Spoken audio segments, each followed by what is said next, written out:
The Beginning After the End. Volume 6. Capítulo 162. Interrupção. Meu olhar permaneceu sobre Tess. Ela estava sorrindo gargalhando tanto de alívio quanto de vergonha enquanto enxugava as lágrimas.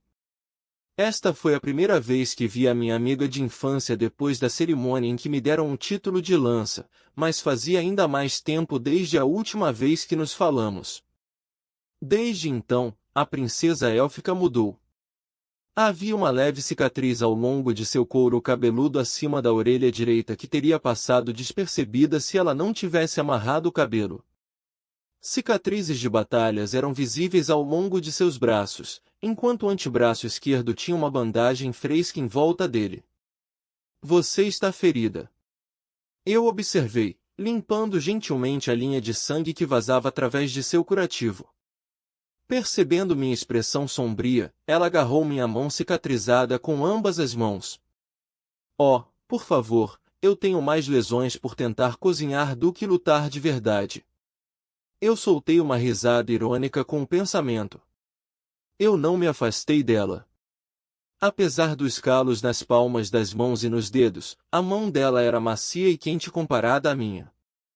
Tessia continuou a expressar sua preocupação, sacudindo a cabeça. Você tem alguma ideia de como eu estava com medo quando ouvi as notícias através do meu capitão? Seu capitão? Isso significa que você foi promovida a uma comandante? Eu perguntei, olhando para a expressão atordoada da princesa. Você é inacreditável. Seus pensamentos vão imediatamente para saber se fui promovida a uma comandante?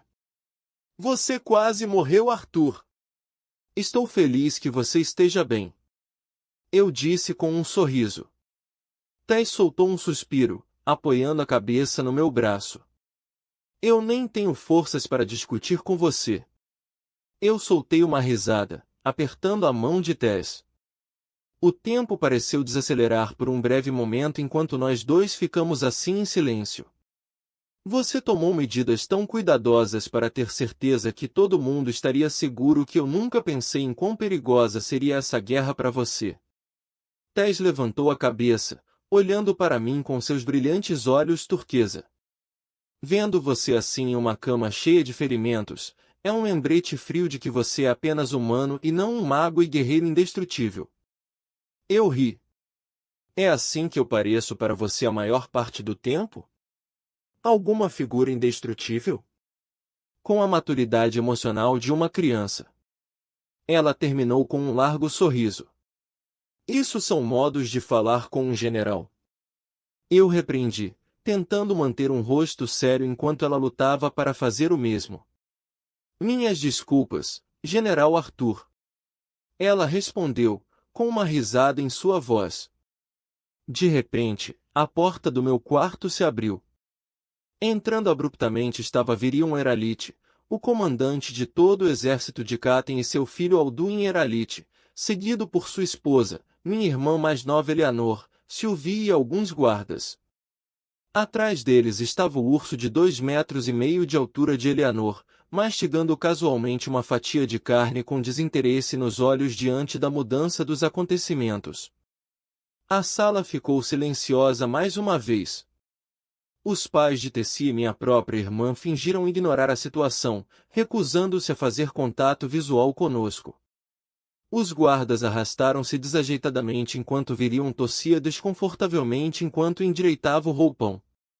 O comandante de Caten limpou a garganta, seu olhar vagava pela sala enquanto tentava manter um comportamento digno. Vovô! Tess exclamou estupefata. Eu vejo que você não gastou muito esforço mobiliando este quarto, Arthur. Observou ele, ainda incapaz de olhar em nossos olhos. Vocês estavam escutando. O rosto de Tess estava vermelho como uma beterraba enquanto ela levantava um dedo acusador para sua família. Virion balançou um dedo em negação. Claro que não, querida.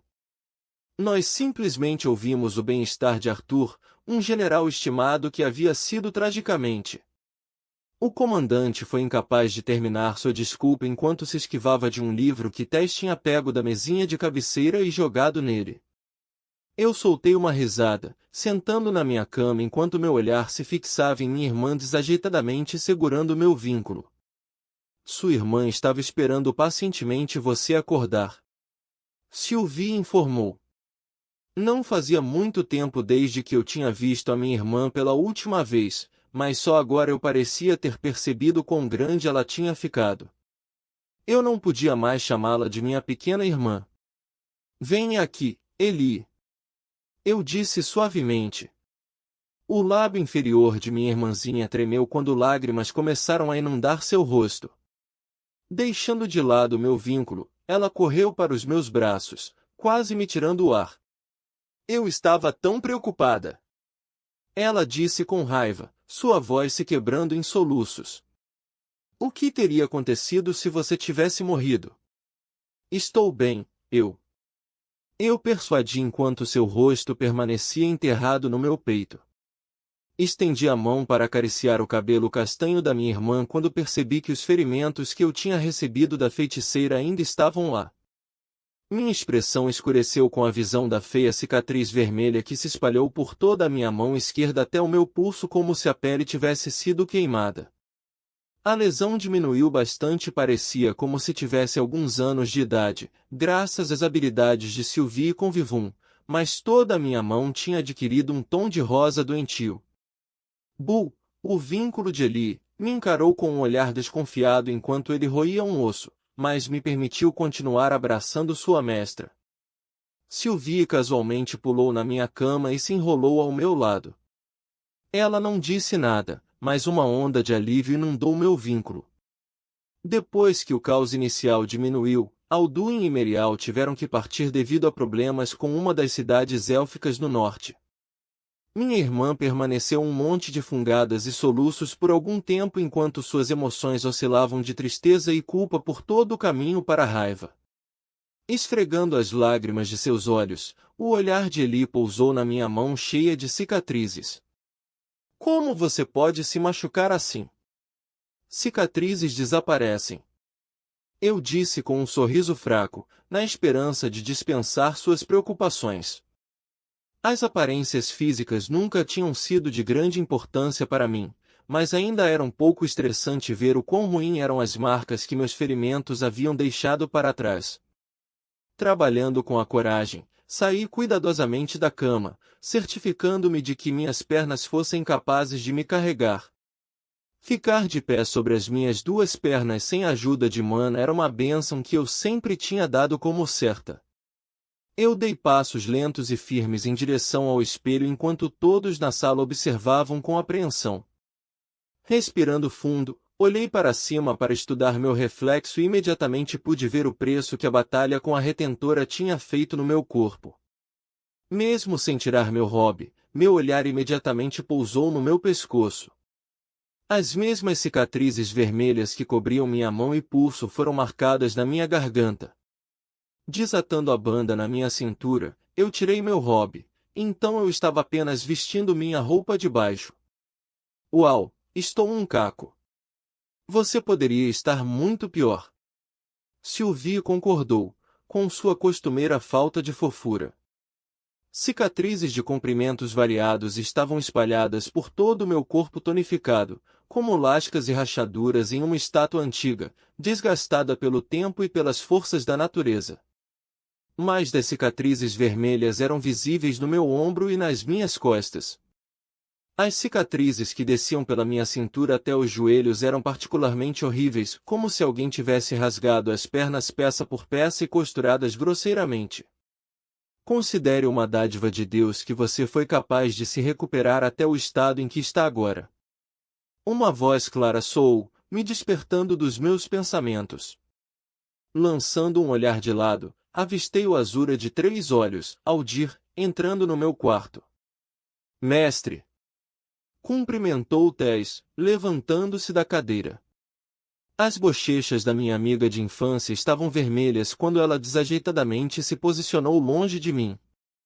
Percebendo que era provavelmente a minha falta de roupa que a deixava desconfortável, eu botei de volta meu roupão antes de cumprimentar o Azura. Aldir. Arthur Levin. Ele assentiu antes de baixar a cabeça para Sylvie. Lady Sylvie. O que você disse agora? O que você quis dizer? Eu perguntei, me sentando ao lado de Virion no sofá de couro. Sentado em frente a nós ao lado de Tess, ele apontou o dedo em direção a um anel no dedo esquerdo. Você se lembra da pérola de elixir que Vinson lhe dera há alguns anos? Aquela que você nunca usou. Depois de procurar dentro do meu anel de dimensão, não consegui encontrar a pérola dourada que guardei para me ajudar a entrar no estágio do núcleo branco. O que aconteceu com ela?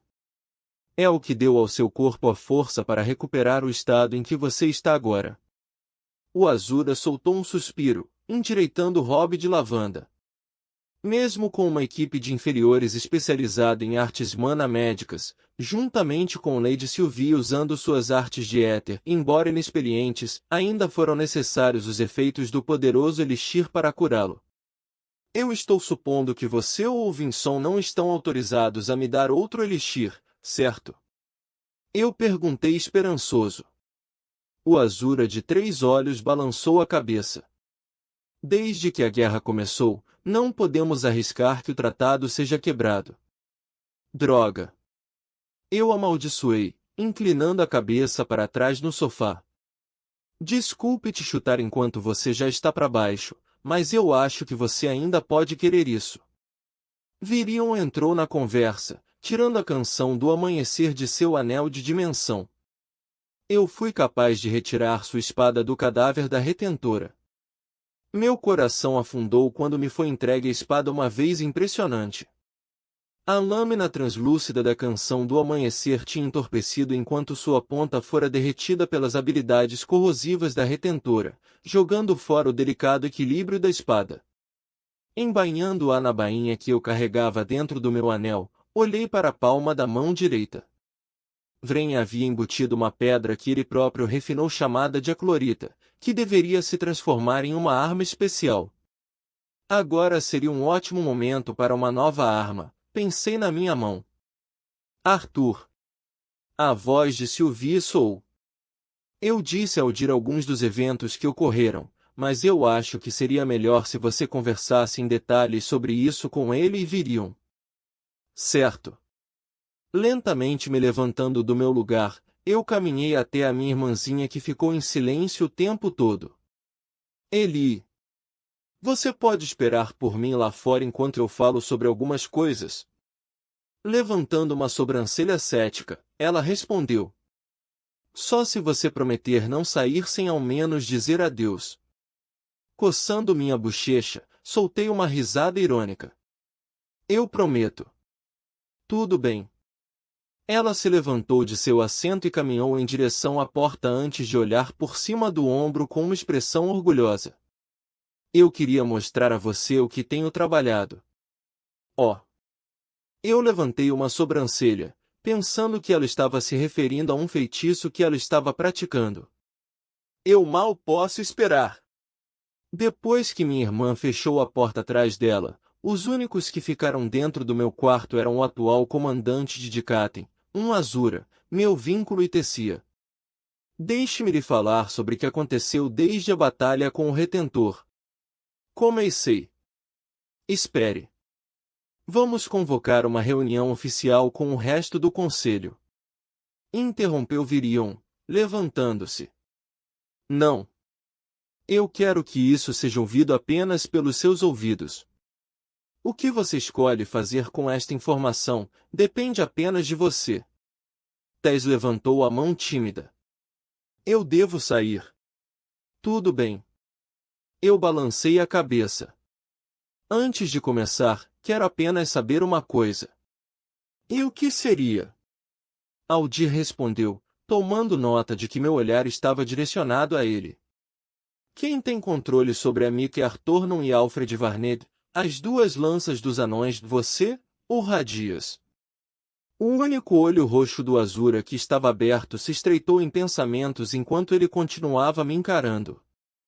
Eu ainda estou atualmente no controle sobre as duas lanças. Por que você pergunta? Levou mais tempo do que eu esperava para discutir sobre os eventos que se seguiram após a batalha com a Retentora.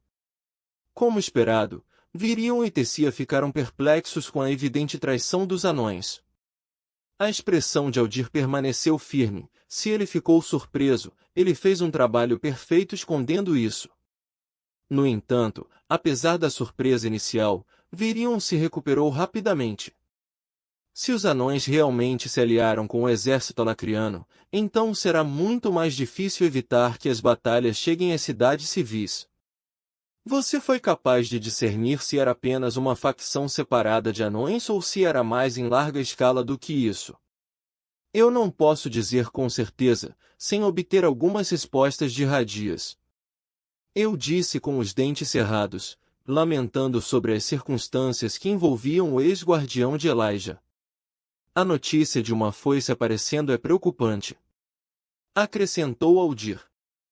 Se ela pretende causar estragos com seu retentor ao seu lado, bem como toda uma divisão de tropas, então isso não é algo que uma ou duas lanças possam enfrentar, mesmo com um exército apoiando-as. É por isso que preciso saber de quem é a lealdade das duas lanças dos anões. Respondi. Uma batalha em larga escala está se aproximando e eu não quero nenhum obstáculo imprevisto.